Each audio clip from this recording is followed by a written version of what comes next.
Autour de cette table, cette famille est inconsolable. Il y a 10 ans, elle perdait un fils, un mari, un frère, un père. Il s'appelait Guillaume Molinet. En janvier 2016, le Morbihanais participe au test d'une molécule censée apaiser les symptômes de certaines maladies chroniques, comme celle de Parkinson. Mais au bout de la deuxième dose, la situation dérape. L'homme de 49 ans meurt d'une lésion cérébrale. Depuis cet événement tragique, la famille attend désespérément la tenue d'un procès afin d'obtenir des réponses. On attend que les coupables soient mis en cause. C'est tout ce qu'on attend.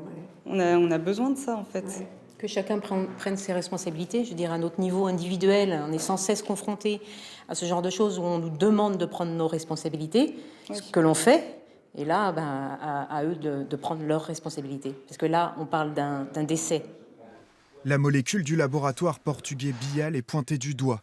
À la suite du décès, le parquet de Paris ouvre une procédure judiciaire.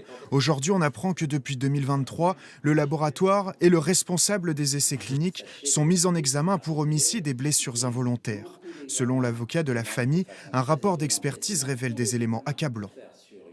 Aujourd'hui, il apparaît à travers un rapport des experts de l'instruction, la confirmation de tout ce que nous craignions dès le début, que cet essai thérapeutique n'avait pas de sens, qu'on s'interroge sur pourquoi avoir exposé les volontaires sains à un risque dont on ignorait totalement l'envergure. Et nous savons aujourd'hui que le risque, c'était le décès. Guillaume Molinet est décédé parce qu'il a pris, en qualité de volontaire sain, une molécule qui n'avait strictement aucun intérêt.